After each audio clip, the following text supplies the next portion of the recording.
Vous voyez cet homme qui se promène à Wano?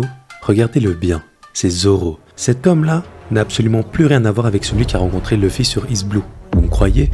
Je demande car beaucoup croient que c'est un des personnages les moins développés de l'œuvre. Pourtant derrière ce personnage se cache l'une des évolutions les plus subtiles et les plus profondes de tout le manga. Vous n'avez pas forcément saisi l'ampleur de sa transformation, parce que contrairement à Luffy qui clame haut et fort ses ambitions, ou encore à Sanji qui montre des émotions en fleur de peau, Zoro lui se développe en silence. C'est pour ça qu'aujourd'hui, on va remonter le temps tous ensemble. On va découvrir comment un enfant obsédé par la puissance est devenu l'homme qu'est le Zoro qu'on aperçoit ici, à Wano. Est-ce que vous êtes prêts? Si oui, bienvenue dans le village Shimotsuki, là où tout a commencé. Dans ce village se trouve un dojo, où des enfants s'entraînent au sabre, et au milieu, un gamin aux cheveux verts qui n'arrive pas à battre la fille la plus forte du village. Voilà le vrai point de départ. Et ici, un pilier forge l'enfance de Zoro, le code de l'honneur. Mais au-delà de ça, qu'est-ce qui le motive vraiment? La frustration. Il ne supporte pas de perdre, il ne supporte pas d'être faible. Chaque défaite est une humiliation qu'il faut effacer. Et comment on l'efface? En gagnant. C'est ça son moteur. Il ne cherche pas à protéger quelqu'un ou à défendre une cause. Non, c'est purement personnel. Il veut prouver qu'il est le plus fort, l'ego à l'état pur. La fille en question dont je vous parlais, c'est Kuina. Elle est au-dessus de tous les enfants et aspire à devenir la meilleure épéiste du monde. Le truc, c'est que c'est une femme et que biologiquement, ça va être très difficile. Vous imaginez bien que ça, l'ego de Zoro ne peut pas l'accepter. Il ne peut pas la battre simplement parce que c'est une femme. Il doit mériter sa victoire. Pour sceller tout ça, ils se font une promesse. L'un des deux deviendra le meilleur épéiste du monde. Cette promesse était déjà suffisante pour orienter la vie entière de Zoro, mais le truc, c'est que Kuina meurt le lendemain. Ce que ça veut dire, c'est qu'à présent, Zoro porte le rêve de deux personnes. Il porte en lui le rêve de sa seule amie, qui ne pourra plus jamais l'atteindre. Vous imaginez le poids? C'est crucial de comprendre ce qui se passe dans sa tête à ce moment-là. Il demande sa lame, le Wado Ichimonji. C'est la dernière chose qui lui reste, ce sabre est la continuité de Kuina. C'est une manière de la garder avec lui, et surtout d'un jour, pouvoir honorer sa promesse avec elle, et pour elle. Le Zoro qui quitte ce dojo, c'est un homme brisé qui refuse de l'admettre. Il va rester seul et devenir un chasseur de primes. Le seul but de Zoro, c'est de devenir le meilleur épéiste du monde. Et pour ce faire, il cherche Mihawk, l'actuel porteur de ce titre. Dans cette quête, il est impitoyable. Il tue pour l'argent et il ne fait confiance à personne. Un froid inéluctable qui lui vient de son traumatisme. Parce que s'attacher, c'est risquer de souffrir comme il a souffert avec Kuina. C'est pour ça qu'il voyage seul. Et c'est pour ça qu'il refuse toute forme de faiblesse, y compris émotionnelle. Zoro se ferme complètement. Le Zoro de Shellstown, attaché dans cette cour, c'est l'aboutissement de cette mentalité. Un homme qui préfère mourir seul plutôt que de montrer la moindre vulnérabilité. Mais c'est exactement là qu'un nouveau développement arrive. Et ce développement s'appelle Monkey D. Luffy. Ce gamin au chapeau de paille va débarquer et faire quelque chose d'impensable. Il va le menacer pour qu'il rejoigne son équipage. Et le truc, c'est que pour la première fois depuis des années, Zoro se retrouve face à quelqu'un qui agit sans arrière-pensée, quelqu'un qui lui fait confiance avant même de le connaître. Vous imaginez faire confiance à un homme comme celui qu'il est actuellement? C'est complètement fou. Vous comprenez l'ampleur de ce moment pour Zoro? Toute sa philosophie de vie vient de prendre un coup. Comment réagir face à une gentillesse innocente quand on a passé sa vie à ne compter que sur soi? Il décide de lui rendre cette confiance, mais attention, il ne s'agit pas de plonger aveuglément. S'il se met en travers de sa route, Zoro n'hésitera pas à le tuer. Zoro devient donc le premier membre de l'équipage de Luffy, son bras droit, et dans les mois qui vont suivre, on va découvrir les deux prochains développements de Zoro. Il va découvrir ce que ça fait que d'avoir une famille, et surtout, ce que ça veut dire d'être le meilleur épéiste du monde. Et ça va tout changer. On arrive au Barassi, et ce qu'il faut comprendre, c'est que les aventures passées sont déjà dans l'inconscient de Zoro. Il considère déjà les membres de cet équipage comme ses proches, mais ils ne se rendent pas encore compte. C'est ici que Zoro va vivre probablement le plus gros choc de sa vie.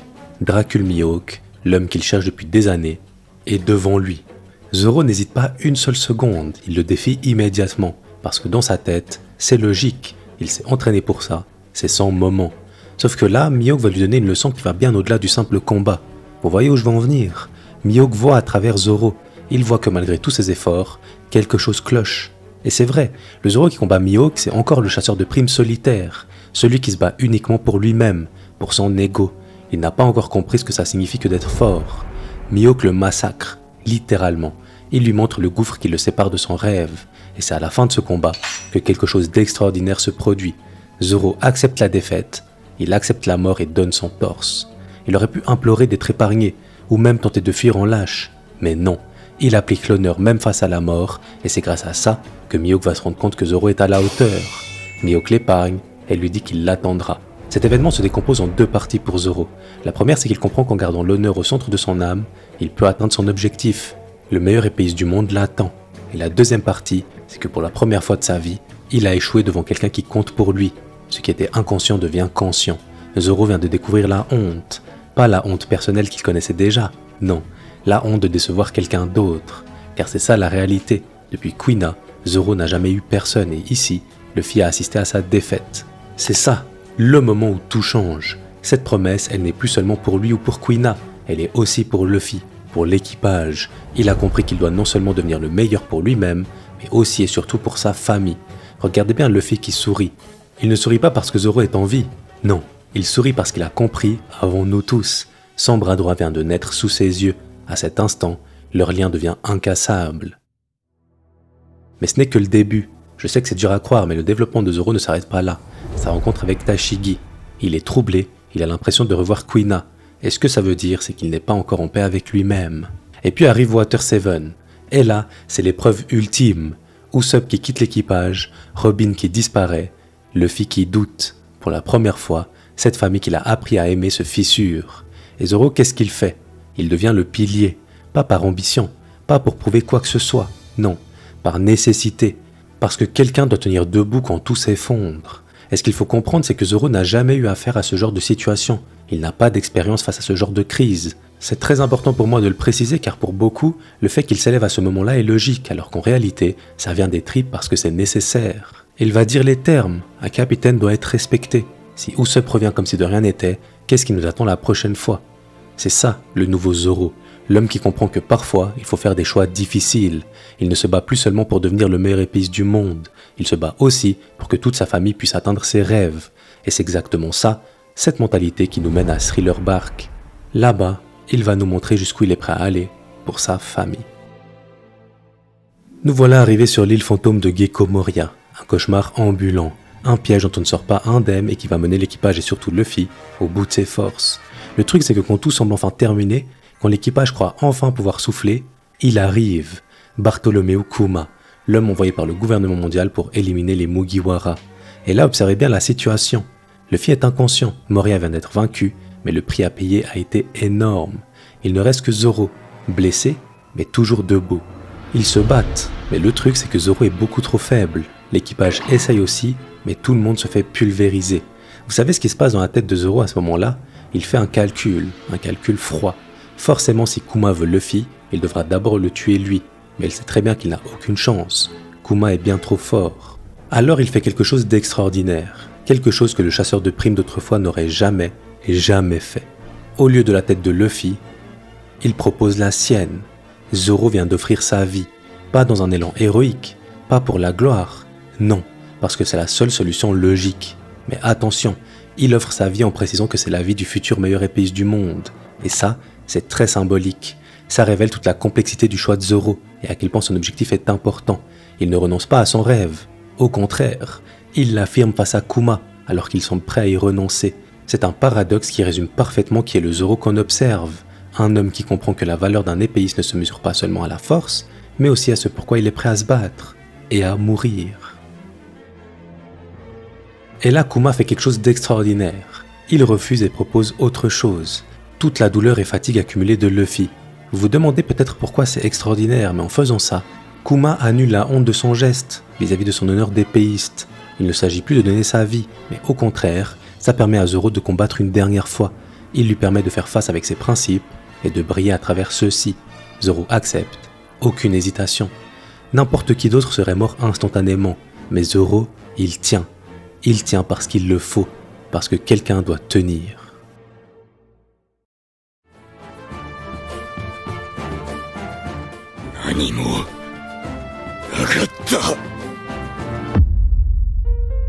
Il ne s'est rien passé, il ne cherche pas la reconnaissance, il ne veut même pas que Luffy sache ce qu'il a fait pour lui. C'était simplement ce qui devait être fait, ce que fait un membre de la famille. L'ancien Zoro aurait sûrement partagé cet acte et aurait même été fier d'une telle prouesse. Mais le nouveau Zoro garde le silence, parce que la vraie force, la vraie loyauté, ça ne se proclame pas. Et c'est là que vous comprenez l'ampleur de sa transformation. Cet homme qui ne vivait que pour son ego personnel vient de donner sa vie pour quelqu'un d'autre. Et il considère que c'est normal. Le rêve est toujours là, mais il a changé de nature. Il n'est plus égoïste, il est devenu généreux. Et c'est exactement ça qui va définir le Zoro après l'ellipse. Avant de parler des retrouvailles, il faut comprendre ce qui s'est passé pendant ces 2 ans, parce que l'homme qui revient sur Sabaody a vécu quelque chose d'inimaginable. Imaginez, Zoro, projeté par Kuma, se retrouve face à face avec l'homme qu'il avait humilié au Barassi, son objectif ultime. Et qu'est-ce qu'il fait? Est-ce que Zoro va l'attaquer immédiatement? Non. Il s'agenouille et il supplie de l'entraîner. Vous vous rendez compte de ce qui vient de se passer? Zoro, l'homme qui préfère mourir plutôt que de perdre sa fierté, vient de mettre son ego de côté. Complètement. Pourquoi? Parce qu'il a compris que sa fierté personnelle ne valait rien face à la responsabilité qu'il porte. Et regardez Mihawk, il sourit, parce qu'il comprend. L'homme qui se dresse devant lui n'est plus le chasseur de primes aveuglé par son ego. C'est quelqu'un qui a trouvé quelque chose de plus important que lui-même. Et pendant 2 ans, Zoro va s'entraîner avec l'homme qu'il doit surpasser. Et chaque jour, il va apprendre. Pas seulement des techniques, pas seulement de la puissance, il va apprendre ce que ça signifie vraiment que d'être un épéiste. 2 ans. 2 ans de séparation et de remise en question. Et quand les Mugiwara se retrouvent enfin à Sabaody, on découvre un Zoro transformé. Physiquement bien sûr, plus imposant, mais surtout il y a quelque chose de différent dans son regard, une sérénité qu'on ne lui connaissait pas. Et puis il y a ses cicatrices, cet œil fermé. Vous pensez que c'était juste esthétique?